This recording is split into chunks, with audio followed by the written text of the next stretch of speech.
Hello guys और hi everyone, मेरा नाम है हसीना खातून और हम लोगों ने स्टार्ट किया था मिसलेनियस चैप्टर, जिसमें हमने अपना पहला टॉपिक कवर किया था dormant company and a government company. अगर किसी ने नहीं देखा तो वो मेरे वीडियोस में जाके देख सकता है। आज के वीडियो में हम लोग कवर करने वाले हैं स्ट्राइक ऑफ ए नेम। मतलब कि जो कंपनी है वो अपने नाम को स्ट्राइक ऑफ करेगी अपनी मर्ज़ी से, या फिर आरओसी उसके नाम को स्ट्राइक ऑफ करेगी। दैट इज़ यू मोटो बाय आरओसी। ओके दोस्तों, स्टार्ट करते हैं आज का टॉपिक। पहला, जो आरओसी है वो कौन से केस में आपका नाम जो है वो रिमूव करेगी, क्या करेगी, रिमूव करेगी या फिर हम जिसे कहते हैं स्ट्राइक ऑफ करेगी। पहला, when a company fail to commence business within 1 year of the incorporation। अगर कंपनी जो है वो इनकॉर्पोरेट तो हो चुकी है लेकिन उसने 1 साल तक कोई भी अपना जो है वो उसने बिजनेस नहीं किया, तो उस केस में आरओसी आपके नाम को स्ट्राइक ऑफ कर सकती है। Second point, company is not carrying on a business for the 2 financial year and not applied for the status of a dormant company. मतलब कि पहले कंपनी जो है वो इनकॉर्पोरेट हुई थी, उसने काम भी किया था, बट 2 सालों से उसने कोई भी अपना बिजनेस नहीं किया और उसने डोरमेन कंपनी का स्टेटस भी नहीं लिया, तो उस केस में जो आरओसी है वो उस कंपनी को क्या कर देगी, स्ट्राइक ऑफ कर देगी। Third point, subscription to MOA has not been paid subscription and the declaration to this effect is not filed within 180 days of the incorporation under section 10A। इसका मतलब है दोस्तों, सेक्शन 10A में क्या होता है, जो डायरेक्टर है उसे डिक्लेरेशन देना पड़ता है। जब भी कंपनी इनकॉर्पोरेट होती है 180 दिन के अंदर डायरेक्टर को डिक्लेरेशन देना पड़ता है कि उसके जितने भी सब्सक्राइबर है ना, उसने क्या किया है, सब्सक्रिप्शन का पैसा जो है, मतलब जो सब्सक्राइबर है उसने पैसा दे दिया है। मतलब पहले सब्सक्राइबर का पैसा आएगा, उसके बाद कंपनी स्टार्ट होगी। अगर सब्सक्राइबर ने पैसा नहीं दिया और उसके साथ साथ डायरेक्टर ने डिक्लेरेशन भी नहीं दिया, तो आरओसी क्या करेगी, उस कंपनी के नाम को स्ट्राइक ऑफ कर देगी। फोर्थ पॉइंट हमारा है, company is not carrying on a business as reveal after physical verification under section 12(9) subsection है। ये पॉइंट कहता है कि बच्चों देखो, कंपनी इनकॉर्पोरेट हो चुकी है इस पॉइंट में, पर उसने अपना रजिस्टर्ड ऑफिस इस्टेब्लिश नहीं किया है, तो उस केस में जो आरओसी है वो उस कंपनी को क्या कर सकती है, स्ट्राइक ऑफ कर सकती है। राइट, इस ग्राउंड पे आरओसी, ये जो 4 ग्राउंड है, उस केस में जो आरओसी है वो क्या कर सकती है, कंपनी को स्ट्राइक ऑफ कर सकती है। उसके बाद ROC shall a notice to the company and all a director. उसके बाद आरओसी जो है वो कंपनी को और सारे के सारे डायरेक्टर को नोटिस सेंड करेगी। उसमें वो क्या बोलेगा, वो उसमें आरओसी अपना इंटेंशन शो करेगी कि मैं आपके कंपनी को क्या करना चाहती हूँ, रिमूव करना चाहती हूँ, आपकी कंपनी को हटाना चाहती हूँ, रिमूव करना चाहती हूँ। उसके बाद अगर कोई रिप्रेजेंटेशन है, आपको कुछ कहना है, तो 30 दिन के अंदर अंदर आप दे सकते हो। उसके बाद notice shall be publish in the prescribe manner and also in a official gazette. मतलब उसके बाद एक पब्लिक नोटिस जो है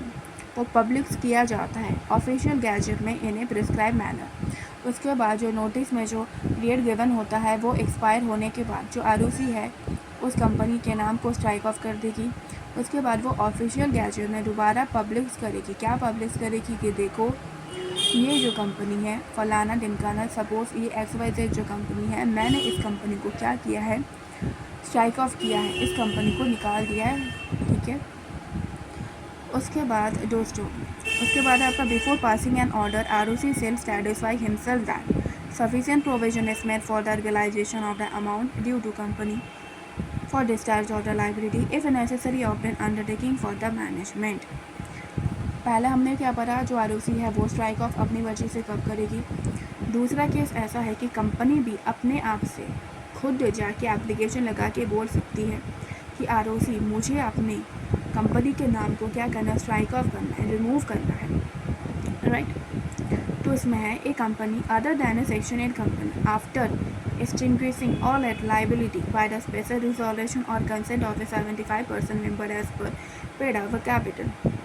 ये कह रहे हैं क्या कंपनी जो है वो अपनी मर्जी से भी स्ट्राइक ऑफ का एप्लीकेशन दे सकती है, वो सेक्शन 8 कंपनी पे एप्लीकेबल नहीं होता अपनी सारी लाइबिलिटी पे ऑफ करने के बाद।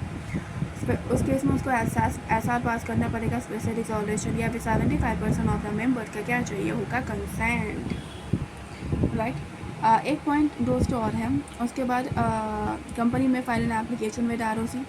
उसके बाद जो कंपनी है अगर वो किसी स्पेशल एक्ट में गवर्न है तो उसे स्पेशल एक्ट का भी क्या लेना पड़ेगा, अप्रूवल लेना पड़ेगा कंपनी को, अगर कंपनी स्ट्राइक ऑफ करना चाहती है।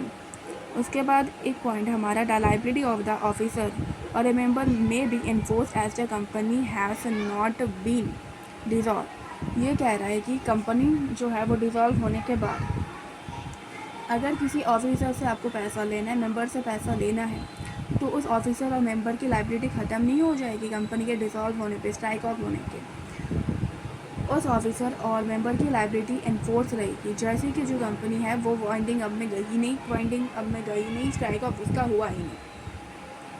उसके बाद कह रहे हैं सेकेंड पॉइंट हमारा रेस्ट्रिक्शन ऑन द एप्लीकेशन, मतलब कि कौन से केस में कंपनी जो है वो स्ट्राइक ऑफ के लिए एप्लीकेशन नहीं लगा सकती। इसमें हमारा निमोनिक्स है ABCDE।